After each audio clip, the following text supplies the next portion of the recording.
gambaran konflik yang terjadi jika kita salah memilih energi. Iya. Ya, begitulah. Jika ya kita bisa milih sesuatu yang lebih bersih, tentunya akan lebih berkelanjutan dan lebih baik untuk bumi, lebih baik untuk kita semua.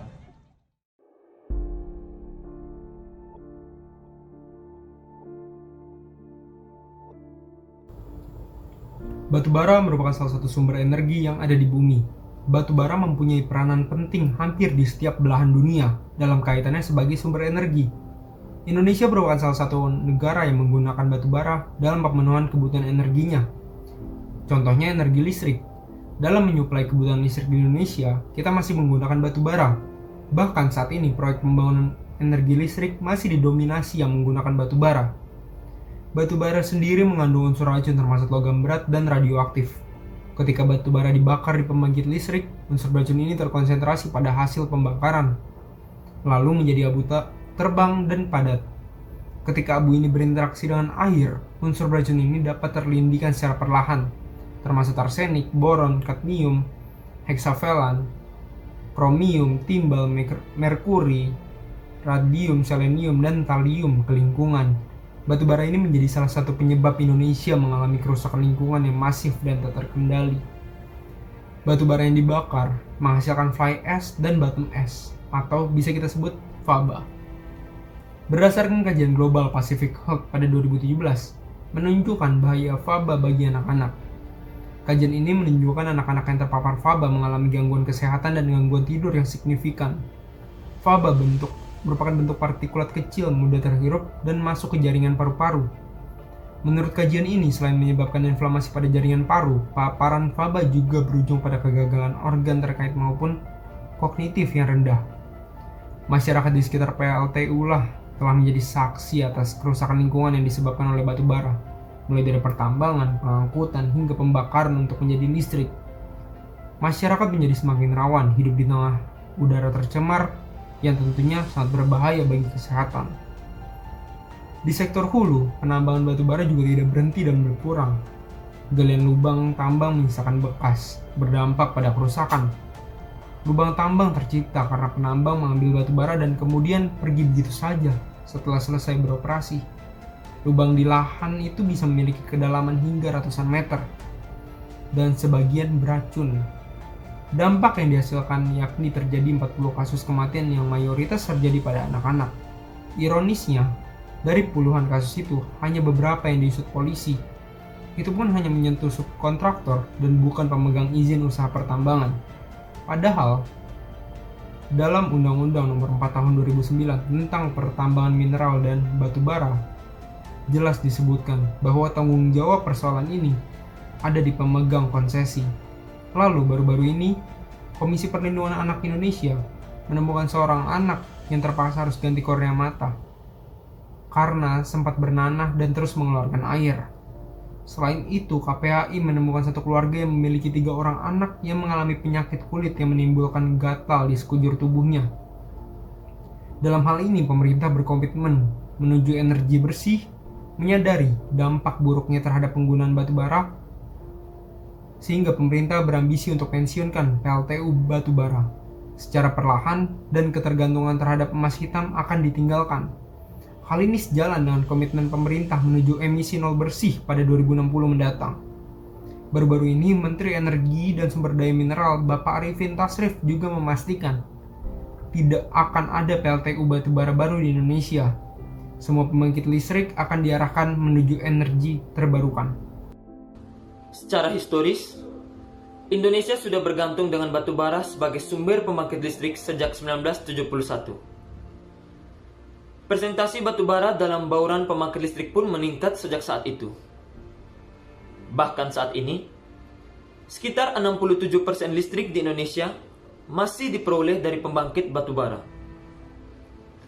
Di tengah upaya menekan penggunaan batu bara, komunitas ini nyatanya tetap menjadi sumber pembangkit listrik terbesar di dunia.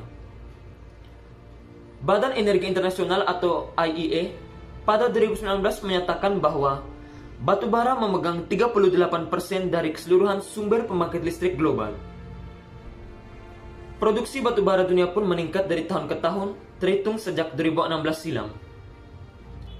Sebagai produsen batubara terbesar keempat di dunia, emas hitam Indonesia masih dibutuhkan dunia.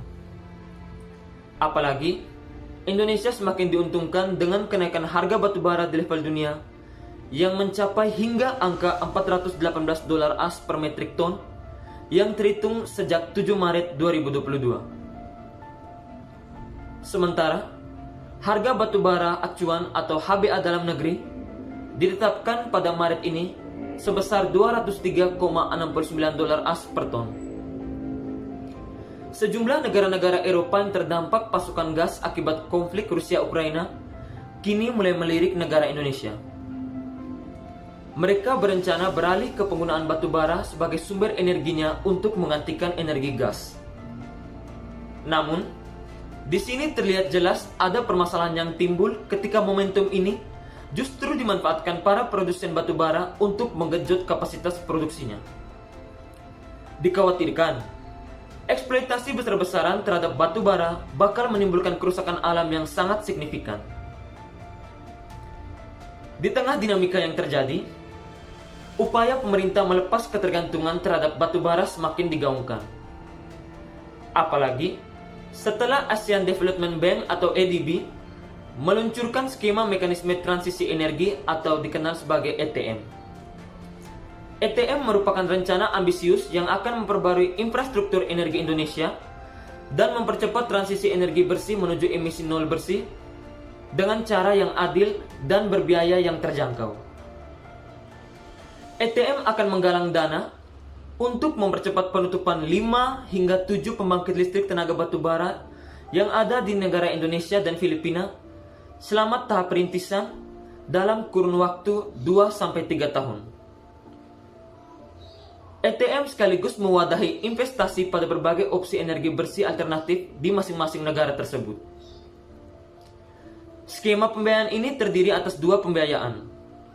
Yang pertama, ditujukan untuk menutup lebih dini atau mempercepat pengalihan fungsi pembangkit listrik tenaga batubara. Sementara pembiayaan yang kedua berfokus kepada investasi pada pembangkitan penyimpanan dan peningkatan jaringan listrik untuk energi bersih yang baru. Selama 10 hingga 15 tahun ke depan, ETM menyasar penutupan 50% dari keseluruhan pembangkit listrik tenaga batubara. Salah satunya di negara kita, Indonesia. Setelah memaparkan isu pokok tentang pencemaran yang dihasilkan oleh batubara di dalam hal pembangkit listrik tenaga uap dan pertambangan yang berujung pada kerusakan lingkungan dan mengganggu kesehatan masyarakat sekitar, berikut ini akan saya paparkan pengertian mengenai hukum lingkungan itu sendiri sebagai dasar dalam pembahasan isu ini.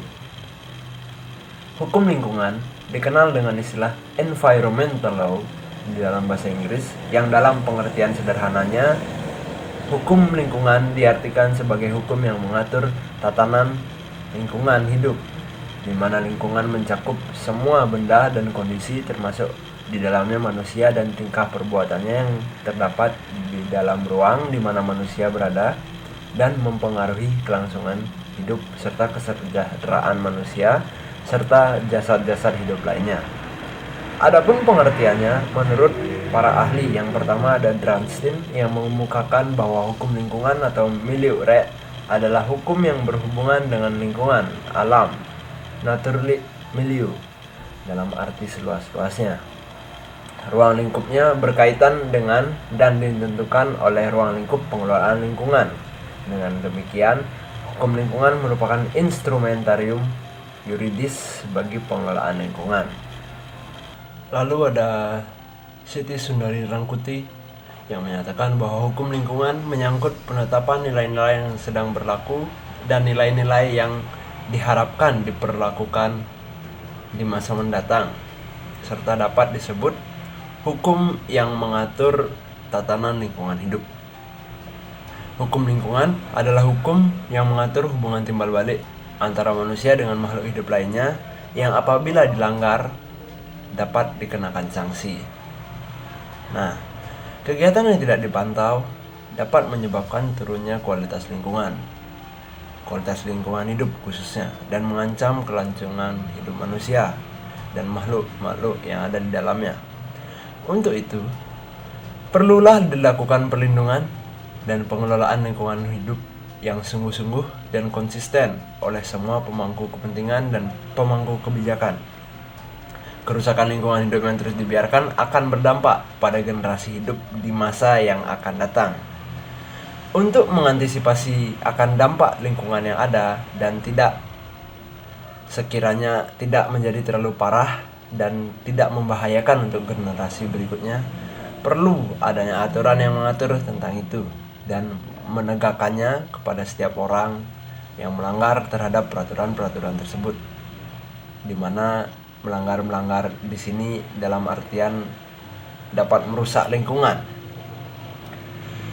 Pengendalian dampak lingkungan hidup merupakan upaya untuk melakukan tindakan pengawasan terhadap suatu aktivitas yang dilakukan oleh setiap orang, terutama pada perusahaan-perusahaan yang melakukan kegiatan yang dapat menimbulkan dampak besar terhadap lingkungan, baik itu dampak positif maupun negatif.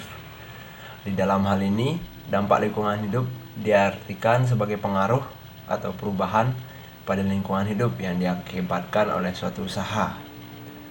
Oleh karena itu, upaya perlindungan dan pengelolaan lingkungan hidup menjadi suatu kewajiban dan sebagai suatu keharusan bagi seluruh elemen-elemen di Indonesia khususnya, agar terjaganya kelestarian lingkungan hidup.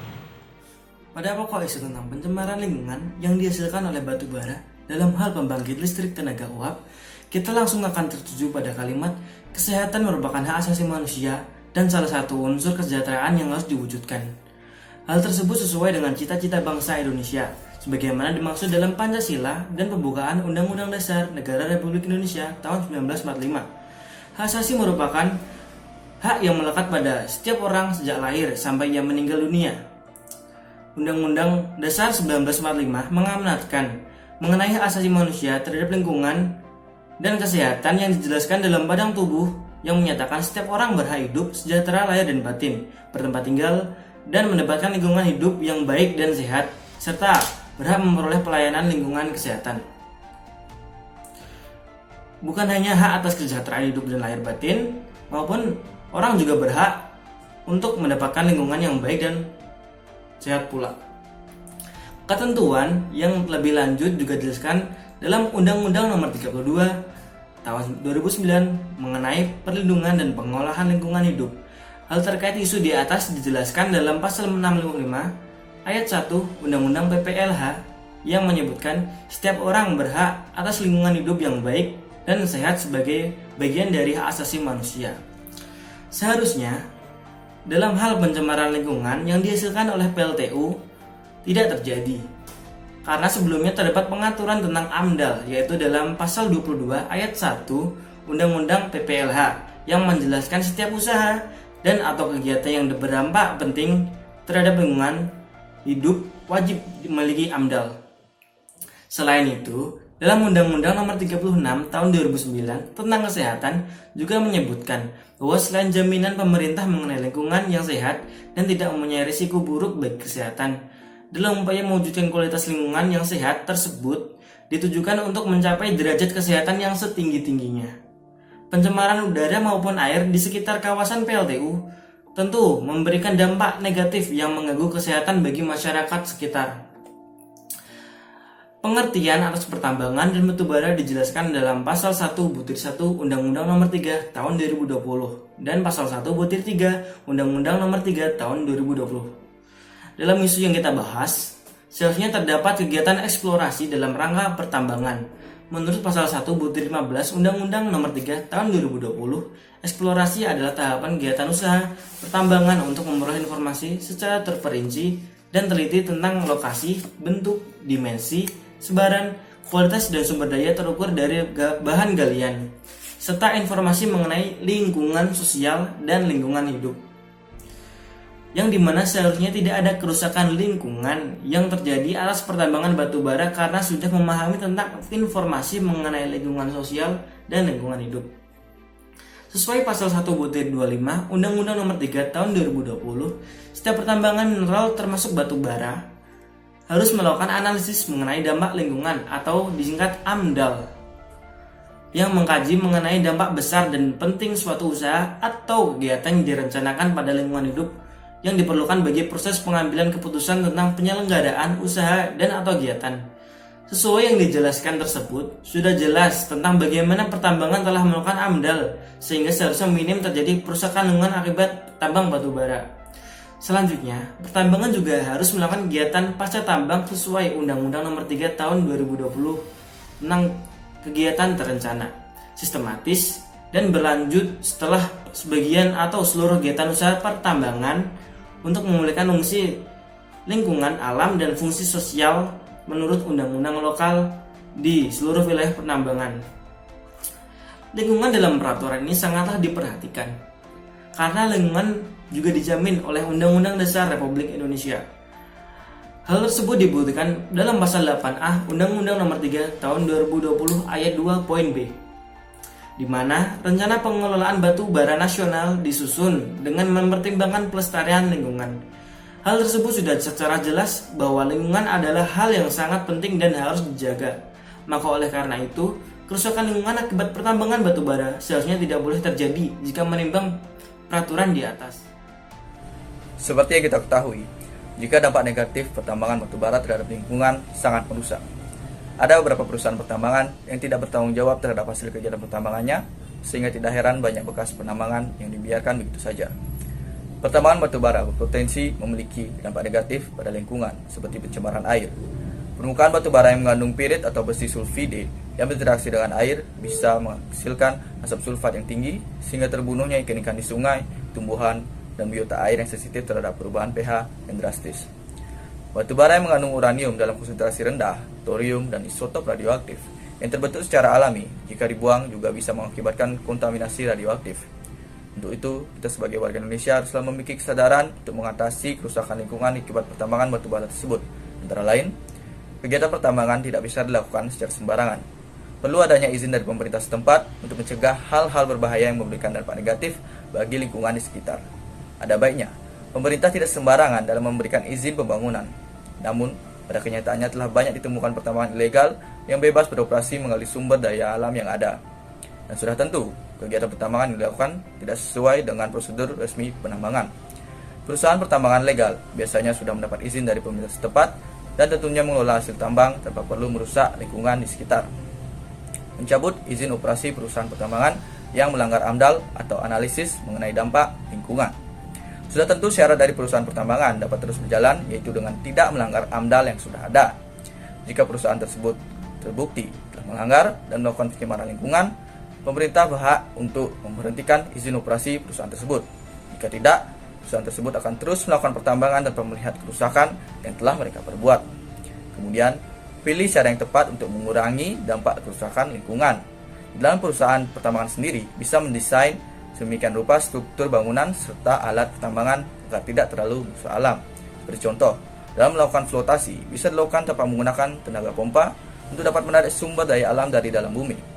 Perusahaan hanya perlu memanfaatkan gaya gravitasi atau tali link yang dialirkan untuk memindahkan hasil pertambangan, sehingga dapat dipastikan proses tersebut tidak merusak alam dan tentunya ramah lingkungan.